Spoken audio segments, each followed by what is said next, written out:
नमस्कार मित्रों, मैं आपका astro friend astro divine light channel में आप सभी का बहुत बहुत हार्दिक अभिनंदन। मित्रों, राहु केतु के गोचर का आज हम वृश्चिक राशि वाले जातकों के बारे में क्या क्या फल कथन हमारे शास्त्रकारों के द्वारा कहे गए हैं मित्रों, आज उसी का हम विश्लेषण करने जा रहे हैं। चलिए मित्रों, निश्चित रूप से वृश्चिक राशि वाले जातक, जिस किसी जातक के कुंडली में अगर चंद्रमा 8 अंक वाले राशि के साथ अगर लिखी हुई है मित्रों, जी हाँ मित्रों, आप अपना कुंडली निकाल के देखिए, अगर चंद्रमा 8 अंक के राशि के साथ बैठा हुआ है तो यकीन मानिए आपकी राशि वृश्चिक राशि होगी मित्रों।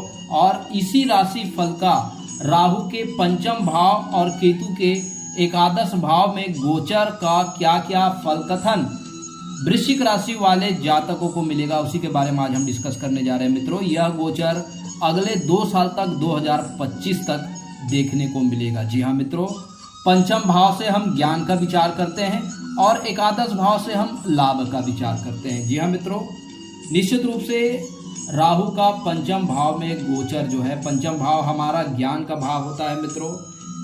ऐसे जातक जो है वो अंतर्मुखी प्रकृति के होते हैं मित्रों और ज्ञान प्राप्ति, गुण विद्या और रहस्यमय ज्ञान की प्राप्ति के लिए ये निरंतर लगे रहते हैं। ये बहुत स्थिर स्वभाव के होते हैं और जब तक इनको ज्ञान प्राप्त ना हो जाए तब तक ये लगातार प्रयासरत रहते हैं। ये बहुत ऊर्जावान होते हैं मित्रों।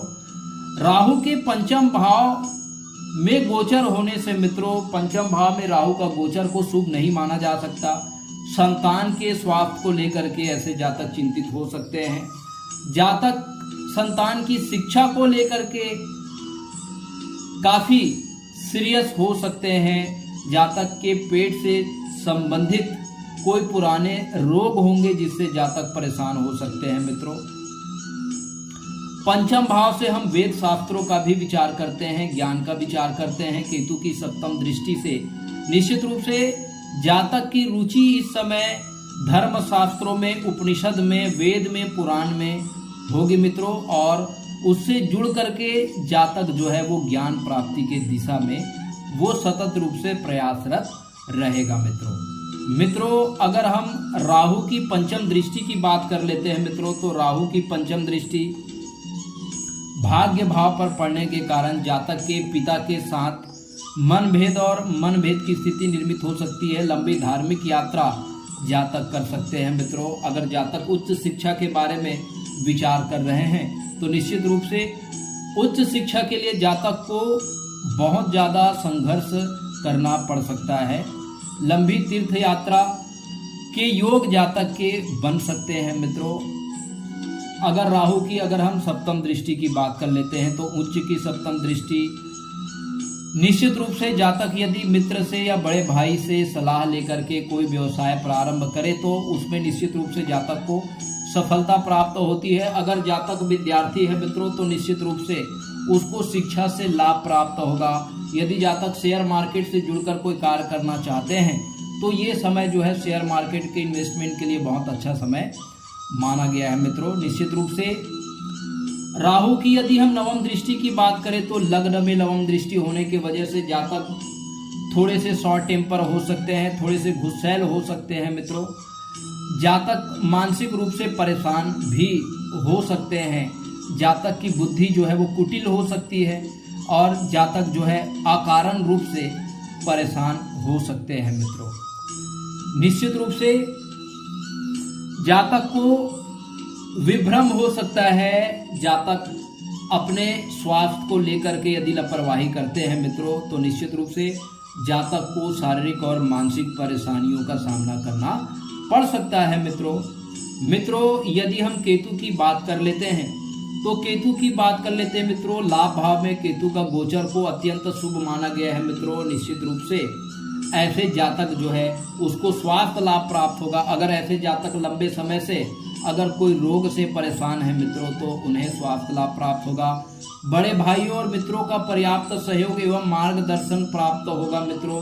निश्चित रूप से जातक यदि वेद शास्त्रों से जुड़कर कोई कार्य कर रहे हैं तो उनको ज्ञान की प्राप्ति होगी। जातक की आध्यात्मिक उन्नति और आध्यात्मिक विकास होगा मित्रों। जातक यदि शेयर मार्केट से जुड़कर कार्य करते हैं तो शेयर मार्केट से भी जातक को लाभ प्राप्त होगा मित्रों। केतु की पंचम दृष्टि पराक्रम भाव में पड़ने की वजह से जातक की पराक्रम बढ़ जाएंगे। छोटे भाइयों से जातक को सहयोग प्राप्त होगा, पड़ोसी से भी इनको लाभ प्राप्त होगा और जातक अपने व्यवसाय के लिए छोटी छोटी यात्राएं भी कर सकते हैं जिनसे इनको लाभ प्राप्त होगा मित्रों। केतु की सप्तम दृष्टि की बात कर लेते हैं। पंचम भाव में केतु की दृष्टि होने के कारण जातक की रुचि जो है वो धर्म कर्म वैदिक शास्त्रों में होगी मित्रों। गुण विद्या से जुड़कर यदि जातक कार्य करे तो इनको लाभ प्राप्त होगा मित्रों। संतान की शिक्षा से भी लाभ प्राप्त होगा। संतान इनके जो है वो आध्यात्मिक प्रकृति को होंगे, उनका भी आध्यात्मिक विकास होगा। अगर केतु की यदि हम नवम दृष्टि की बात करें तो केतु की नवम दृष्टि विवाह स्थान पर होने के वजह से जातक के दाम्पत्य जीवन में तनाव उत्पन्न हो सकते हैं मित्रों। जातक के लाइफ पार्टनर भी जो है वो धर्म कर्म और अध्यात्म से जुड़कर कार्य कर सकती है। निश्चित रूप से जातक और उनकी धर्मपत्नी दोनों के ऊपर भगवत कृपा प्राप्त होगी मित्रों।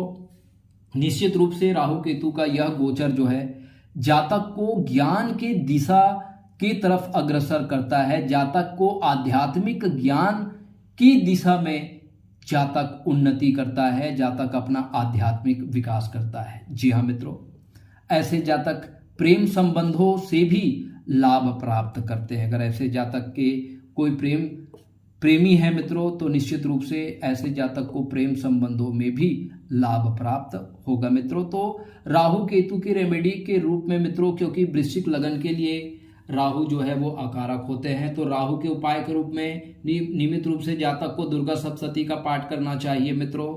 नियमित रूप से जातक को राहु के बीज मंत्रों का जाप करना चाहिए। राहु के लिए मित्रों मैंने जैसे पहले वीडियो में कहा कि एक शीशा का दान जरूर करें मित्रों। दुर्गा सप्तशती का जरूर पाठ करें। केतु के उपाय के रूप में नियमित रूप से गौ माता को 2 रोटी जरूर खिलाएं मित्रों। केतु के लिए जो है जातक को केतु के बीज मंत्रों का जाप करें। गणेश अथर्व शीर्ष का पाठ करें मित्रों। तो निश्चित रूप से जातक के राहु और केतु से जातक पॉजिटिव फल ले सकते हैं मित्रों, क्योंकि केतु जहां पर बैठता है वहां से डिसोशिएट कराता है और राहु जहां पर बैठता है वहां के फल को प्राप्त करने के लिए जातक जो है वो ललायित रहता है मित्रों। जी हाँ मित्रों, तो निश्चित रूप से जातक को वैदिक शास्त्रों से जुड़ करके क्या करना पड़ेगा, काम करना पड़ेगा। तभी तो जातक की इच्छाएं जो है वो क्या होंगी, समाप्त होंगी। जातक की जितने भी मन में उत्पन्न होने वाले जो इच्छाएं हैं जब तक खत्म या समाप्त नहीं होगी तब तक हमें वैदिक शास्त्रों का ज्ञान कैसे प्राप्त होगा मित्रों। और जब हमें ज्ञान प्राप्त होगा तभी केतु से हमें मोक्ष की प्राप्ति होगी। इसलिए मित्रों यह जो गोचर होगा वृश्चिक राशि वाले जातकों के लिए नियमित रूप से धर्म कर्म और अध्यात्म से जुड़कर कार्य करेंगे, मोक्ष और परमार्थ की दिशा में जुड़ करके कार्य करेंगे। जी हाँ मित्रों, अगले धनु राशि की राशि फल जानने के लिए हमारे एस्ट्रो डिवाइन लाइट चैनल से जुड़े रहे मित्रों। प्रणाम, नमस्कार।